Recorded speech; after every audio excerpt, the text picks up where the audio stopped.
Good morning, everyone, and welcome to the Morning Edition. I'm LaDawn Davis. Let's now take you out to our streets where Kelsey Johnson and the morning traffic team is standing by with your TGI Friday morning traffic. Good morning, LaDawn. Good morning, Bahamas. It's an overcast Friday morning, but nonetheless, we thank God for it.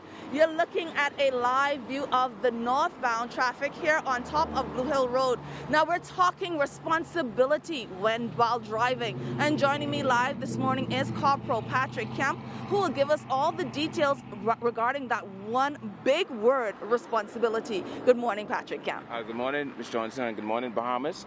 And you're absolutely correct. Today is a good day. It's a good day to be alive, and we should be grateful. And responsibility, I want to speak directly to those persons or those owners of those vehicles. All right, take responsibility. You know that when you allow that person to drive that vehicle, that friend or that loved one, that they are not in the possession of a driver's license. And in fact, if in the back of your driver's license, if you turn it around there, it clearly states that the holder of the license should be in possession of this at all time. It is an offense, it carries a hefty fine, and you can find yourself before the courts and even detained because you don't have this in your possession. Also, you know when you allow a person to drive that vehicle, they're not covered by third-party risk insurance. It's very important, and we have a lot of accidents that are occurring on our streets where persons are not covered by third-party risk insurance. Now, you spoke about third-party risk insurance. A lot of persons now are using that particular insurance method. Is that a good one to have, especially knowing that you have those persons who are probably underage or not licensed to drive the car? But the contractual agreement is clear and it's concise. It clearly states that 25 years and older. So if you're 24 and that's a month shy of the 25th birthday and an accident occurs, you're not covered by third-party risk insurance. So no, you cannot use that. Is that a big thing that police officers see, especially during accidents? That is a major problem because it's an inconvenience to the other party that is involved in an accident. They can't get their vehicle fixed. And these persons, like I said, you're not being responsible. And because you know you're not being responsible, they tend to duck and dodge the courts to avoid prosecution. It's just a matter of time before you receive a very special invitation before the courts. Now, talking about accidents, has anything occurred over the last 48 hours? We've had some 9 accidents within the last 24 hours.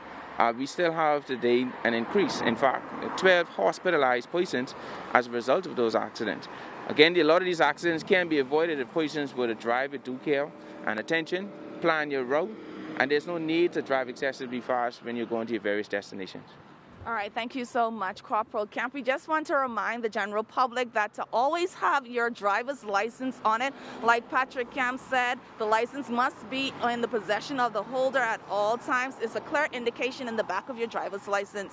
So I'll toss it back to you in the studio, LaDawn, so I can now go look for my driver's license. And staying on the outside, a multi-level troughing continues to enhance unsettled weather over the island chain through tonight. For all areas, weather partly sunny, hot and humid with a chance of a few isolated showers and thunderstorms. Today's high temperature is 88 degrees with an overnight low of 70 degrees. The government could soon launch a new housing initiative for hurricane-ravaged Abaco. Addressing the 2021 Abaco Business Outlook on Thursday morning, Prime Minister the Honorable Philip Davis said in the wake of Hurricane Dorian, his administration is minded to pursue rebuilding initiatives. We are currently reviewing a house building proposal to build 150 homes. Several construction types are being considered, including modular and prefabricated housing. The prefabricated housing provides for a rapid factory to be built on Abaco, with the equipment brought in and people trained to operate them. Health and education officials continuing to conduct assessments across his country, with the Minister of Health, the Honorable Dr. Michael Darville, and his team visiting another family island Thursday.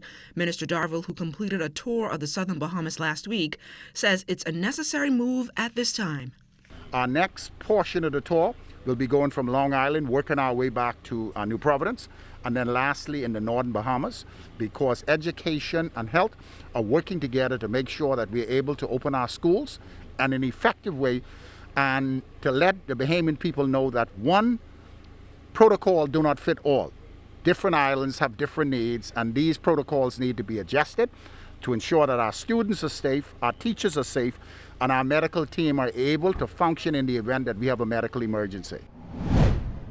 Despite a slight reduction in crime, homicides remain a vexing issue for local authorities. According to Commissioner of Police Paul Roll, there has been a substantial increase within the past 9 months. Victims between the age of 18 and 35 represent 66% of all homicides. Retaliation and conflict were the most common motives for murders, representing 55% of the total. Fatal gunshot wounds remain the leading cause of death, accounting for 75 murder incidents. We were able to solve 59% of all murder cases from January to September 2021. RBC issuing a brief statement in the wake of a startling policy change that has some of its customers rethinking its relationship with the Canadian bank. On October 1st, the bank changed its interest rates on savings accounts and term deposits to 0% until further notice. The bank reasons that its decision is in response to local market and economic conditions that affect its business and approach to the interest rates it offers clients. RBC concludes by stressing that for more than 100 years, it's provided dedicated service to the Bahamas and have been a good corporate citizen through charitable donations and community programs, adding that it values its clients in the Bahamas and around the world and remains committed to working with them to provide them with the products and solutions to meet their needs. Hoteliers throughout the country mourning the loss of one of their own, J. Barry Farrington, who passed away on Wednesday after a long illness. He was 85 years old. Farrington worked at the Atlantis Resort for over 4 decades. He was recognized on a national level for his outstanding contributions to the growth and development of the local tourism industry. Among those paying tribute to the iconic hotelier is President of the Bahamas Hotel and Tourism Association, Robert Sandy Sands. JB, as he was affectionately known, was a highly respected and seasoned professional with a formidable understanding of the business of tourism. He will be greatly missed. He had a very impactful approach on the industry and on the lives of many of today's tourism professionals. He was certainly a mentor to many, including myself. His guidance and advice was sought by many persons in this country. May he rest in peace. And when we come back, we introduce you to a Bahamian who has danced her way into the bright lights of the Big Apple. So keep it locked.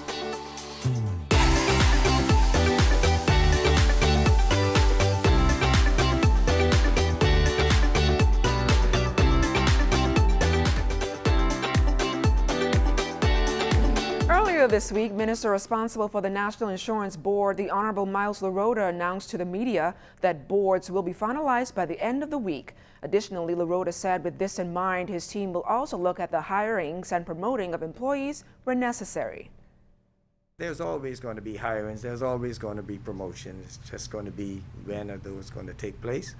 We have to, first of all, get a bearing of the structure in terms of the complement of managers and lower line staff. We'll probably have an audit to see where there are needs, and we will address accordingly. The Rotary Club of Nassau stepping up to the plate to help staff and students at the Moores Island School in Abaco. Rotarians making a significant donation this week, and education officials say they are more than grateful for this donation, as it will fill a void that has impacted education for many years. Here's Jamila Mizik. The Rotary Club continuing to provide service above South throughout the islands. The organization recently making a significant contribution to the Moores Island All-Age School.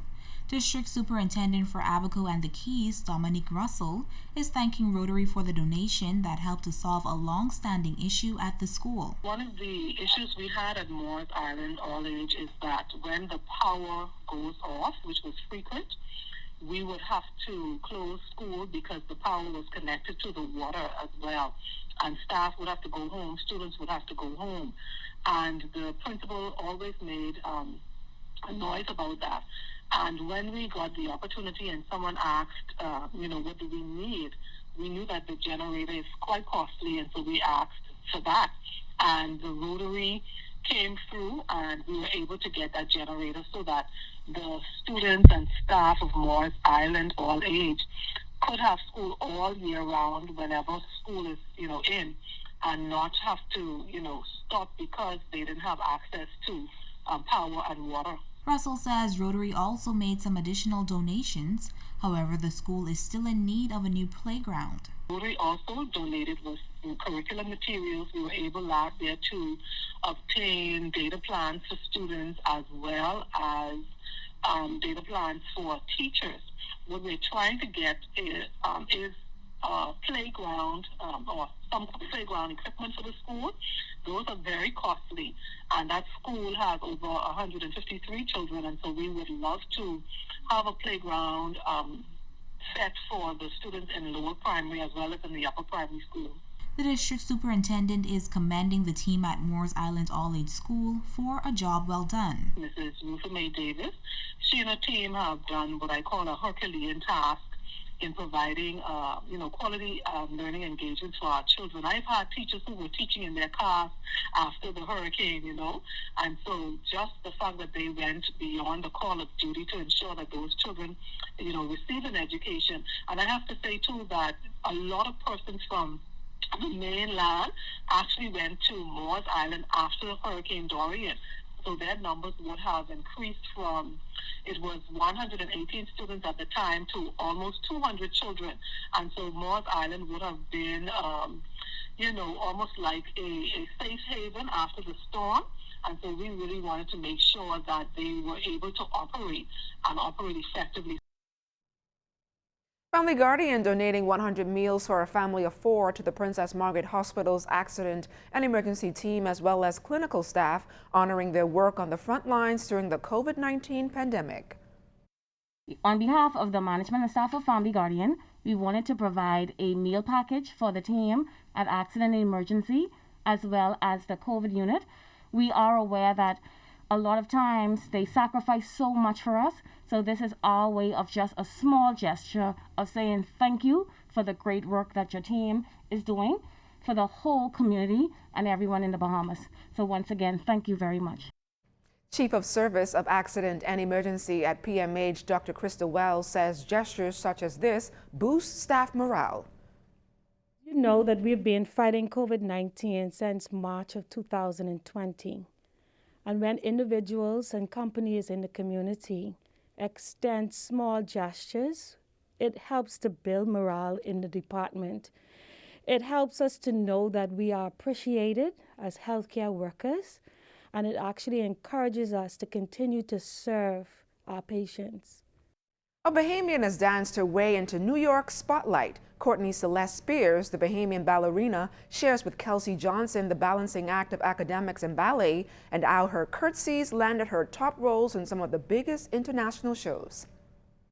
I say God and I must have had a really amazing conversation at a really young age, because I have no idea how you know what you want to do at that age. But I took my first dance class at 3, and it has been the ride of my life, and I've just never stopped. Courtney Celeste Spears, a Bahamian professional dancer, is a 2015 Princess Grace Award recipient, the 2020 Shirley Hall-based Legacy Award recipient, and the co-founder and director of Artsy Dance, an outreach and dance management company here at home. Spears, who works with Alvin Alley Dance Theater, graduated summa cum laude with honors from the Alley Fordham BFA program in dance. She has a bachelor's degree in dance and communications. Spears also attended the Juilliard and American Ballet Theater. Fast forward a couple of years, Spears shares how her first steps went. So I ended up going to the Baltimore School for the Arts, which is a performing arts high school in Baltimore, and that's where everything really shifted. It was a really aggressive training experience, academics for 4 hours in the morning, and then dancing for about 5 hours a day. And that was really where I started to see, wow, this is something that I can do. You know, it's not a hobby for me. I mean, there's some students who love to move and they want to kind of do it as a more fun activity, but for me, it was a calling. It was what I loved. I felt the same way about it that I watched my cousins and friends feel about sports and track and volleyball, and I wanted to dance, and so I got to get this really intense training experience. Spares expressed love for the art of dancing and want to inspire all who watch, especially young girls. She says there's a huge career in the arts that takes the same training, vigor, and resilience as any athletic sport. Spares has conquered balancing on stage. Here's how she handled it when the studio lights were turned off. I was tired. My days were almost 8 to 10 hour days a day. I would start dancing around 8:30 in the morning, have a full class, which is about an hour and 20 minutes, and that includes ballet steps, that includes training, stretching, cardio, and then I would throw on, in New York City, jeans and a shirt and run 5 blocks to go catch philosophy class, and then I'd have class, and then I would run back to the studio and then do modern class, and then run back to academics to do another, academic requirement. So it's always been this duality, but I loved that. I always loved school. I never wanted to not learn. I loved learning in the studio and in the classroom, and they actually made me a better person, and my dancing made me an amazing student, and being a great student made me an amazing dancer, and it was always a balance that I loved. It was hard, but worth it.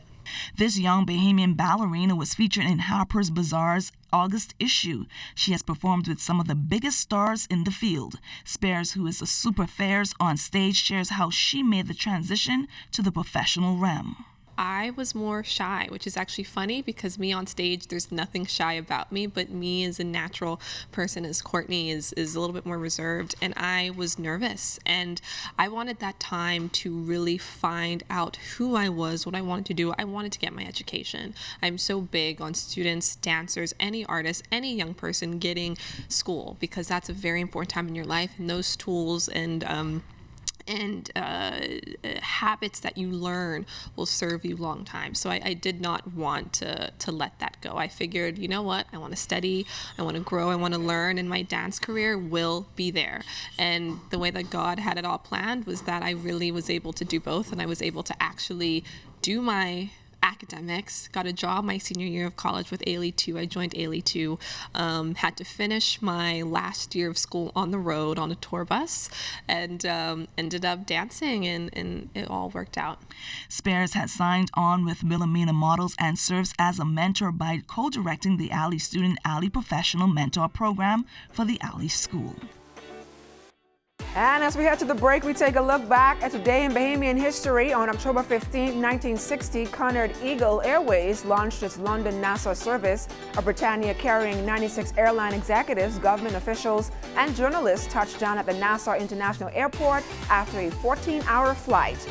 Also on October 15, 1985, Her Majesty Queen Elizabeth II officially opened the new extension to the College of the Bahamas.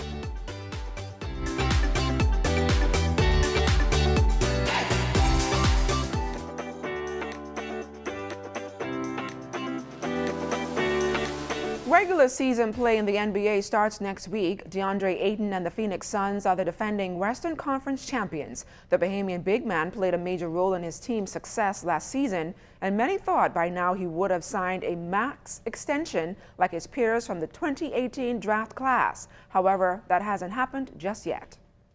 I love Phoenix, but I'm really disappointed that we haven't really gotten a deal done yet. We were two championships, 2 wins from a championship, and I just really want to be respected, to be honest. Just be respected, like my peers are being respected by their teams. A tribute being paid to a Bahamian sports icon, the late Elijah Obed. It was only fitting that a life-size portrait of the former world boxing champion was released on National Heroes Day with Sports Minister, the Honorable Mario Bowleg, in attendance. The inspiration for this painting began many, many years ago when I was a little boy.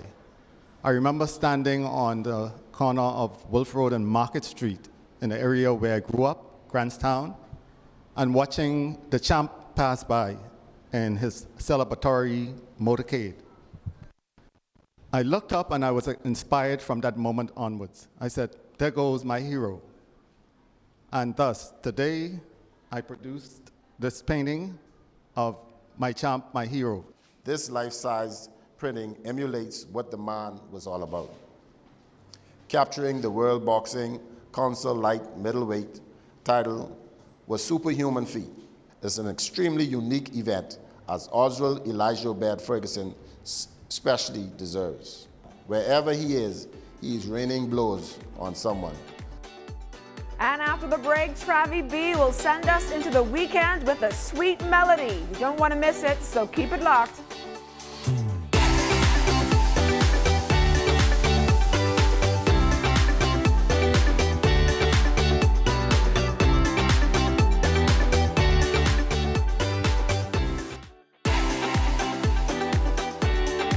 Well, it's Entertainment Friday, and we have in the house none other than Travi B. Travi B, welcome to the Morning Edition. Thank you. So tell us a little bit about your career and who is Travi B? Well, good morning, Bahamas. Travi B is your local instrumentalist. Of course, I play the saxophone.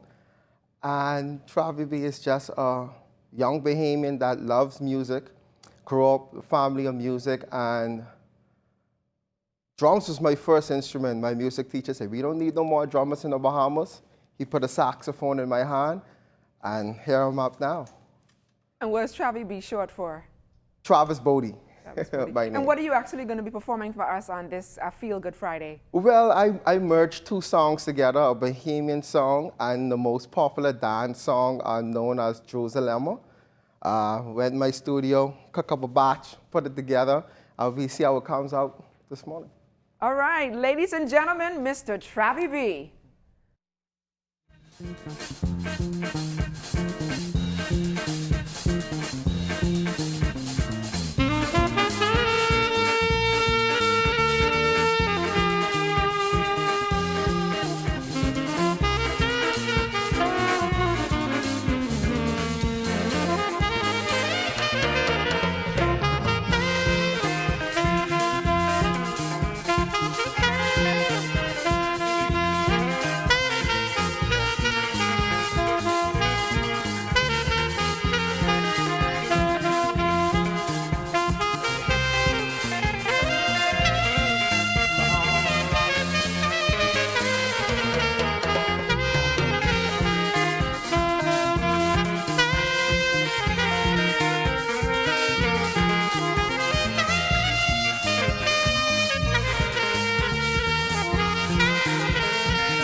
It's LC the beat guy.